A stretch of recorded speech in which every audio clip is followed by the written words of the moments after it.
Hi, everybody. Thanks so much for joining us today. My name is Ryan. I work here in the admissions office at Colby-Sawyer College, and I am hosting our Meet the Faculty series with different faculty members across the many majors and programs that we offer here on campus. Today, I'm joined by Professor Joan Lehoullier, who coordinates our sport management program, and we'll kind of go over some questions that we normally see this time of year that we think maybe you might have been kind of kicking around in the back of your mind. So I'm going to turn over to you, Joan, at this point to introduce yourself. Thank you, Ryan. Appreciate it. And welcome, Hampton and other students who are virtually joining us today. Appreciate your interest in Colby-Sawyer College. I, as Ryan introduced me, my name is Joan Lehoullier. My last name is often difficult for people, so most of the students here just call me Joan, and that's fine with me. So I've given people the green light to do that. So any questions, then certainly just give me a shout with my first name. I've actually been at Colby-Sawyer, this is my third year. I obviously teaching sport management. I'm coordinating the program right now, so I work closely with some of the folks at admissions and our dean of the School of Business and Social Sciences to create our curriculum and create some of the great programming we have here.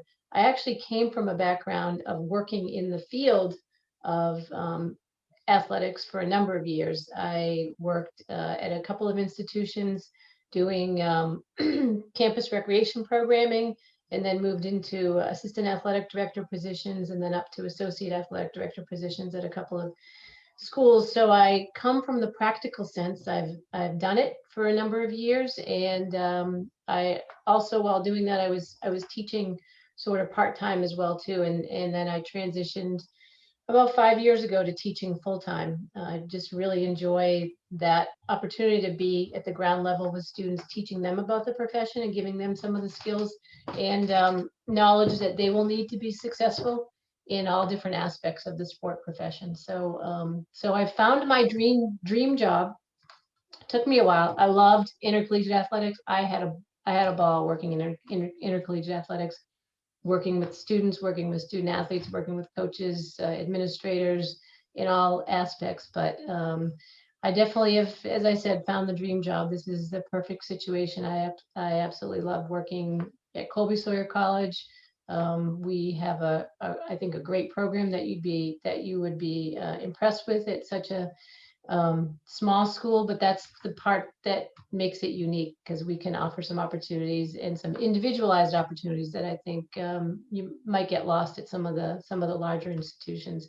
I have a great colleague cohort here that I work with, both in sport management and then in our business area, because we do have some business requirements for students in the management perspective. So we work closely together to really tailor a program that I think meets the needs of a lot of our students. So happy to answer a lot of the questions that Ryan has, answer any of your questions as a way of giving you some more insight into our program here. Excellent. Thank you so much. So I think the first question we're going to start off with that I really enjoy is, what would a day in the life look like for a student who's studying sport management? So whether they're a first-year student, if they're a little further on in their academic career, but what should they expect essentially?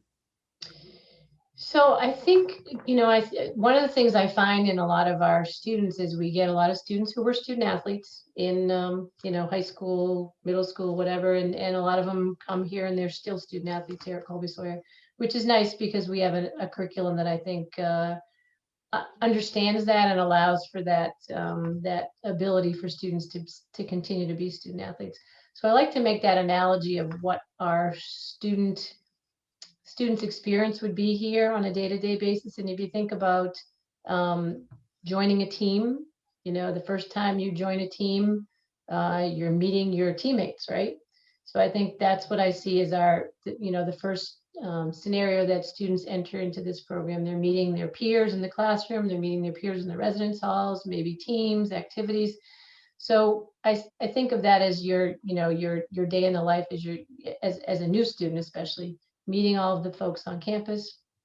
You spend your first year doing all of that, and then our role in terms of training you and preparing you. So as the faculty, we're training you in some of the specifics of the study skills and honing your critical thinking skills and all of the application that we're trying to um, pave the way for you to think about what we're teaching in the classroom and how that's going to translate into the real world.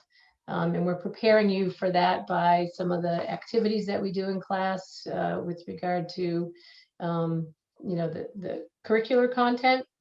And then in the end, we're providing you with the opportunity for you to get out there and compete for those jobs in the end. So a day in the life here is going to be, working with your peers in the classroom, learning and training and preparing yourself ultimately day in and day out for the activities for the ultimate job, obviously, of getting that job in the end. So I think the analogy of thinking how you enter into a team and how your transition goes with the team is sort of how I look at our sport management students and their experience here at Colby-Sawyer. That's great. Thank you. And I think that makes me kind of think of a question about to dovetail into, which is what would those experiences, whether they're in the classroom, as far as like you mentioned, there's different activities they might be going through, or maybe what are some experiences outside the classroom? Like, for instance, I know every student has to complete an internship before they graduate. So what do those two different things look like, both in the classroom and outside of the classroom? So in the classroom, I think one of the unique perspectives that I have, and then my the colleagues that I have teaching in sport management also have come from the practical side of working in sports. So we do try to make it as practical as possible in the classroom. So that's through assigning cases that you'll look at, sort of assess and use some critical thinking to think about how you would respond or how you would act in that circumstance. We also try as much as possible to have students involved in community engaged learning.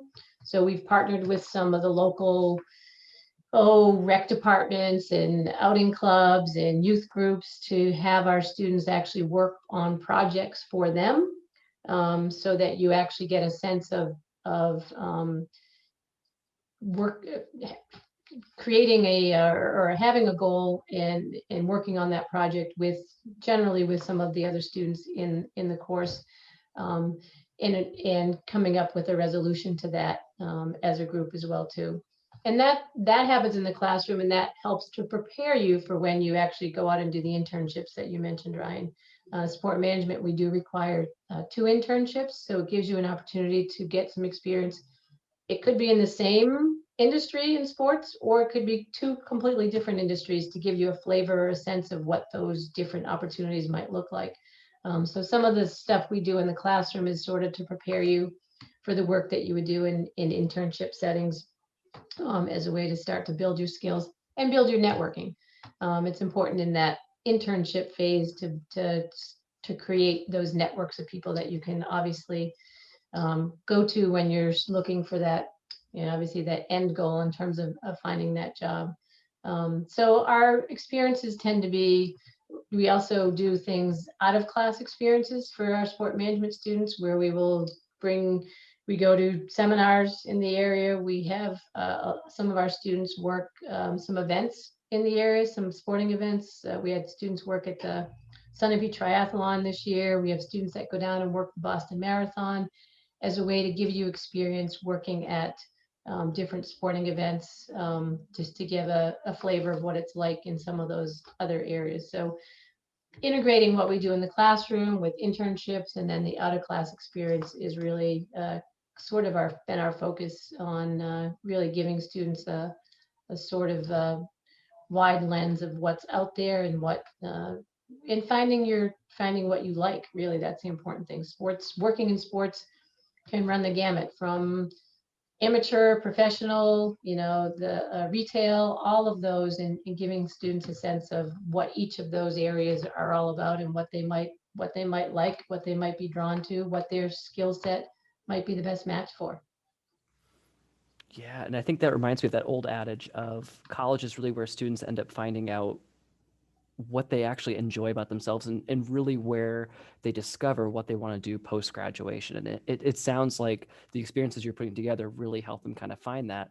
You also touched on the inevitable outcome that we're looking to have for our students, which is obviously employment once they graduate. could you talk a little bit about what are some common career fields or specific careers we've seen some of our graduates go into from the sport management program? Or have any of them been directly linked to the internships that they've completed as part of being in the program?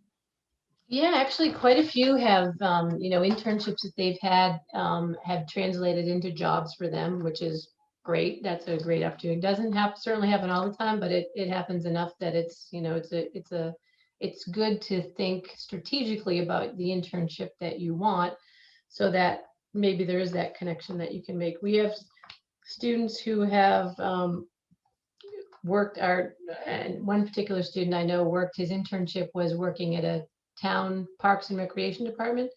And he wasn't sure he was really going to enjoy that, but he ended up loving the experience, and they ended up hiring him as the director of the rec department when he graduated, which he was pretty young to be doing, but they were impressed by him enough that they offered him the job right out of that.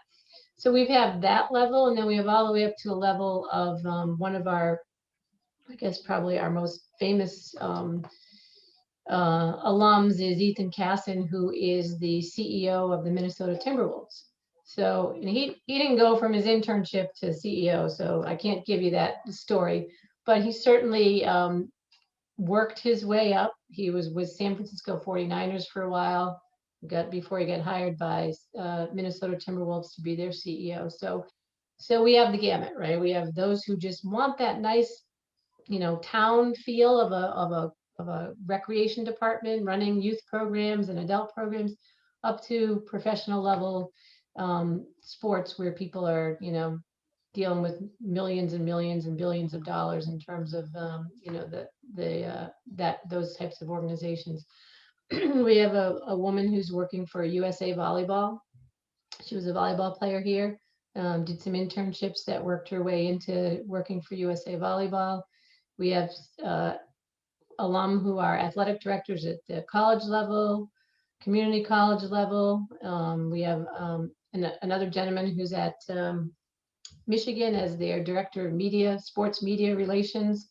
So, and people have worked in the ski industry. Obviously, we have an active ski program here. So we have some of our alum who have gone working for Fisher Skis or some other ski areas. So there's lots of opportunities that really, I think you don't even think about sometimes until your eyes are open to it, with some of the classes and some of the experiences that we provide here. So there's lots of diversity in different types of jobs that you can go into from sports management perspective. That's great. Thank you. I think we're going to pause right there because we've covered a lot of ground so far. So I just want to check in real quick with Hampton, who's here in our audience. Hampton, do you have any questions at all so far for us? Yeah, I actually had a couple. You mentioned you've been at Colby-Sawyer for 3 years, I think, and then I was just wondering what initially drew you there, opposed to taking a position in the field at another program, or other options you had. So when I worked in athletics, I was at a bigger school, a Division I school, and I loved it. And it was, as I said, it was more in the practical side of the intercollegiate athletics. But I chose Colby-Sawyer because I just really did love I loved the feel of this place. I mean, I know Ryan's somewhat new here as well too, but it's just that it's a feeling of home that you really can't, it's hard to describe, but it is obviously a small campus, and some people like that and maybe some people don't. But if you do like to feel like you're in a family environment, and I got that sense right away when I came up to meet the faculty on my interviews and stuff, and met some of the students in my through the interview process, I knew right away that this was a perfect match for me. You just, because it's a place you get to know everyone, and you can't say that about every institution, and I think there's a lot to be said for that. And from a student's perspective, I know my students very well. I'm advising them, I have them in class, I see them. I know it's only been 3 years, but I've seen the students I came in that came in my first year that were freshmen, and now they're going to be seniors next year. I'm sitting there doing advising with them over the last couple of weeks, and I'm like, oh my gosh, I can't believe it's gone by so fast, and how much you've grown in those 3 years that I've seen you here. So not all this, all the you can get that at bigger schools, but I think you have much more of a likelihood you're going to see that kind of experience here at a school like Colby-Sawyer. Thank you. And I had one more, when you were talking about the internships, the 2 required for the program, when are those often completed? What years? So most of the students do theirs. They usually make it through their first 2 years, and they usually do one. Lots of times they do one in between their sophomore and junior year in the summer, and you don't have to do them in the summer. It really depends on what you want to do. Some choose to do that because they want to go home and do it at a place around their whatever their home site is, and that's fine. But we tend to see a lot of students do their first one between their sophomore and junior year. And that's usually the shorter one because we have 2 different lengths. We have one that's like a 3-credit one, and then one is a 5-credit one. So lots of times they'll do the longer one between their junior and senior year. And that's just, it doesn't mean you have to do it that way. We have students that do them while they're in their regular academic term. You can do that as well too. It just depends on what your interest level is and where you want to get your experience. But and then we've had students that have done their internships. They've been in the summer, but they haven't even done them here or at home. We had a student who did one, not this summer, the summer before. He worked for the U.S. Junior Golf Association, and he literally traveled around the country setting up golf tournaments at different sites all over the country, and had an unbelievable experience. So there's all kinds of opportunities. And the nice thing about that, and we might be skipping ahead, Ryan, talking about internships, but the college really supports the fact that how valuable the internship experience is. So they do provide a lot of grants to help students who might want to go do something away from home or away from Colby-Sawyer, and to help them with costs that they might incur with traveling or living if they're going to do something in a different area. So that's the value that they place on, that we all place on this internship experience. Thank you. Excellent. Any other questions, Hampton, before we continue on? I think continue on. I'm sure I'll have more. Perfect. We'll have more time at the end as well if needed. Well, I think one of the things that we've kind of touched on at a couple different points, but I haven't asked the formal question yet, Joan, is what should they expect as far as, we know this is a smaller program, but what does that average class size look like, or the average student to faculty ratio? What should almost like their classroom community, if we want to think of it in that sense, what will that look like? So yeah, and as I did sort of allude to a little bit, it is a nice small environment which allows for that one-on-one attention. Again, sometimes people like that, sometimes they don't, but I think it's very valuable. So the class size here for the sport management courses we teach, probably my biggest class size is 20. And some of them are even smaller than that, depending on the course. We could have 12 in a class, and I've had a few that have 12 in the class. Some of the lib ed classes that you might take might have a little bit more, but I mean, our class size maximums are, for most classes, 30 here. That's what we max it out at. And I've had some courses where it counts for a gen ed, like I'll teach a sport history class.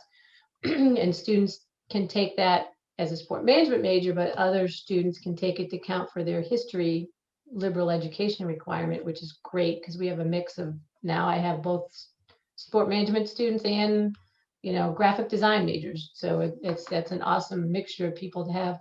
But even those classes, I'll max out at 30 in those classes, and that's but for the bulk of the sport management courses, you're probably not going to have more than 20 in those classes. You also, sport management majors also, as I mentioned earlier, we have we collaborate with the business school here, because our students do take accounting and economics in addition to the sport management courses. And some of those courses, again, maybe the 25 to 30 range, because they are our sport management majors and the business majors that take it. But again, the biggest you're going to have is 30, and the average for sport management majors might be, 15 to 18 students in a class. So very, very good ratio of student to faculty ratio. Excellent. And I think another thing that we've touched on earlier was the role that the faculty member plays as an advisor to the student with helping them kind of navigate like either how to college or just, what to know about Colby-Sawyer in general. So I'd love to kind of hear more about what does that relationship look like, and does it ever evolve into more of like a mentorship type role between the faculty member and the student, or what does that look like? Sure. I mean, obviously from the start, I feel fortunate right now, and I'm sure that might change at some point. I do teach the introduction to sport management class, so I get to meet all the first year students right away in that first semester. And I think that's completely vital to building that relationship.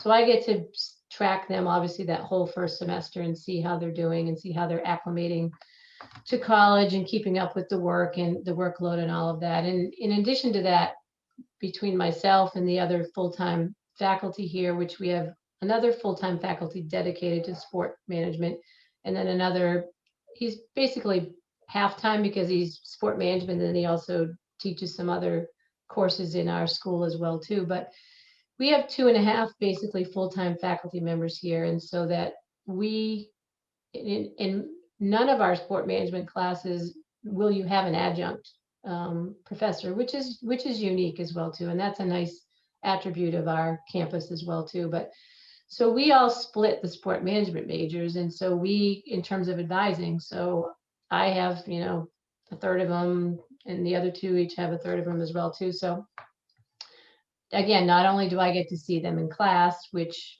at least once a year I'm going to have one of my advisees in a class, but then we set up advising meetings outside of class as well to not only talk about upcoming semesters and what your schedule would look like, but also just to check in and make sure that you're acclimating okay, you're not having any issues, and we all communicate amongst ourselves too in terms of the faculty. And if I have someone in my one of my courses who's not one of my advisees, but I see that there might be some issues or not keeping up or whatever, quickly send off an email to whoever that person's advisor is, and they'll step in and say, listen, let's chat. What do we need to do? What can we help you with?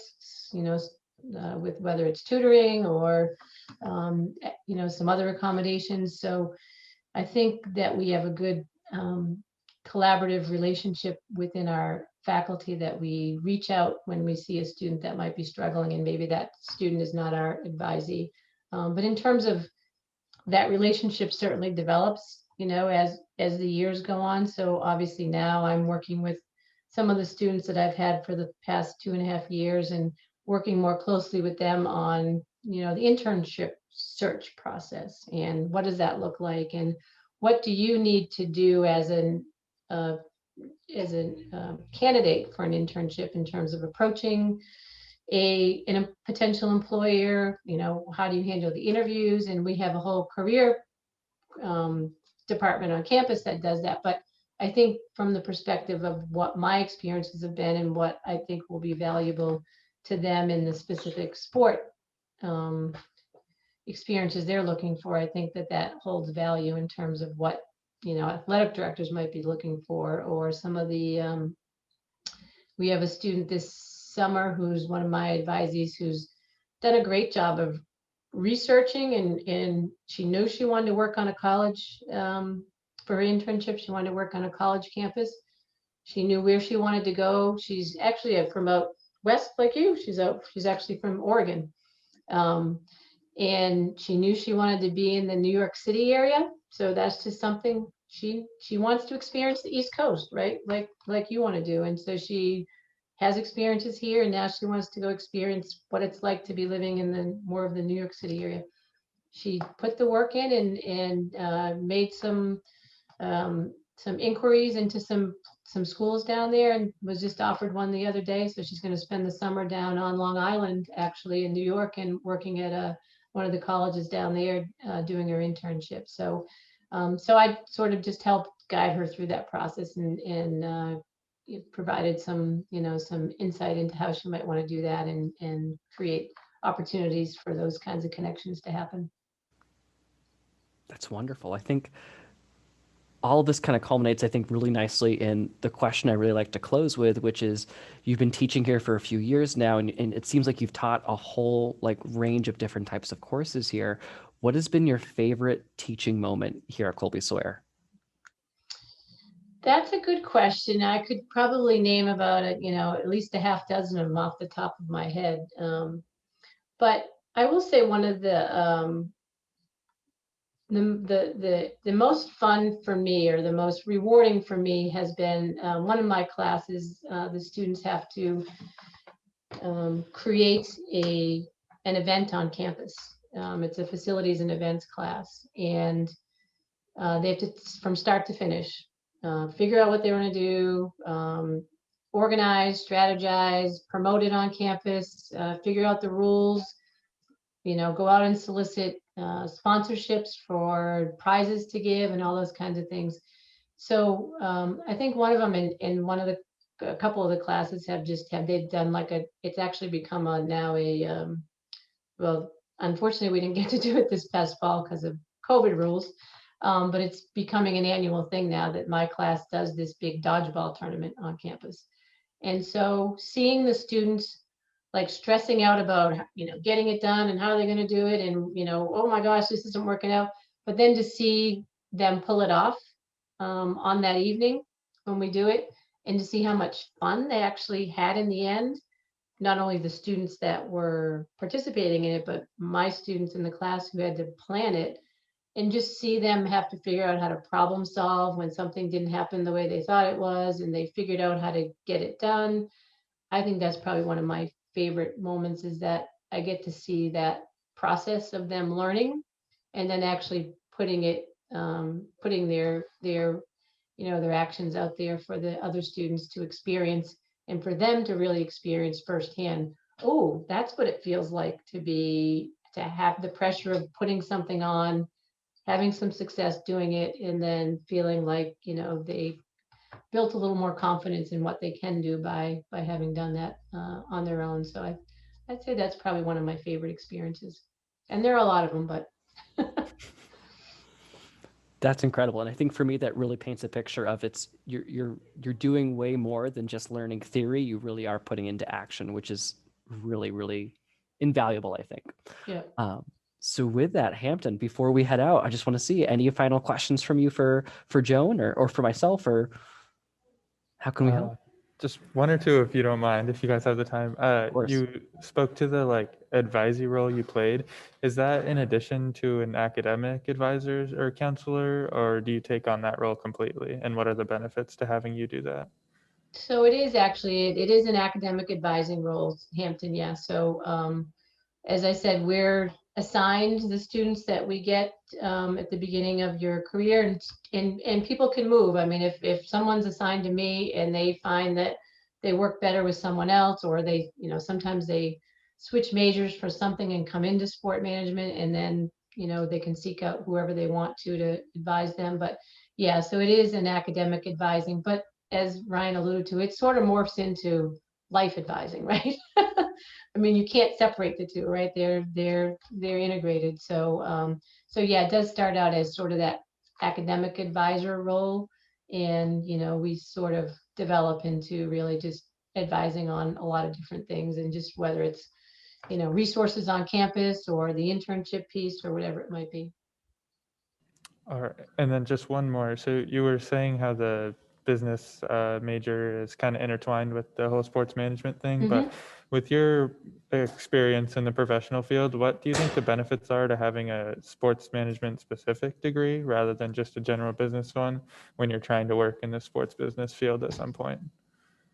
Well, you're right. I mean, they are definitely intertwined, but I do think, I mean, a lot of ours, we have some students that actually have double majored in business and sport management, and it can be done.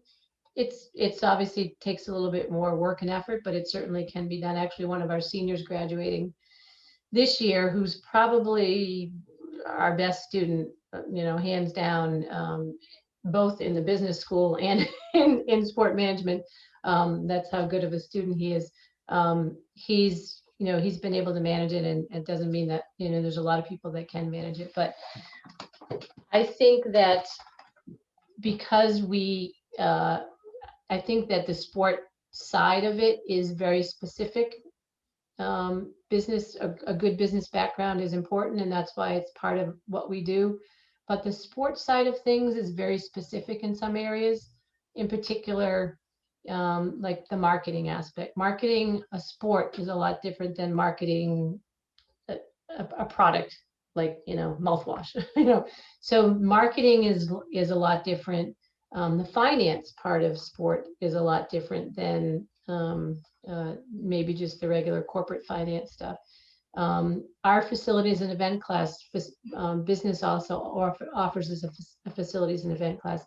What a sport facility and event looks like a lot different than what a corporate seminar meeting that you might be setting up so the specifics of what we can do in sports, I think offers that unique perspective, and that's important.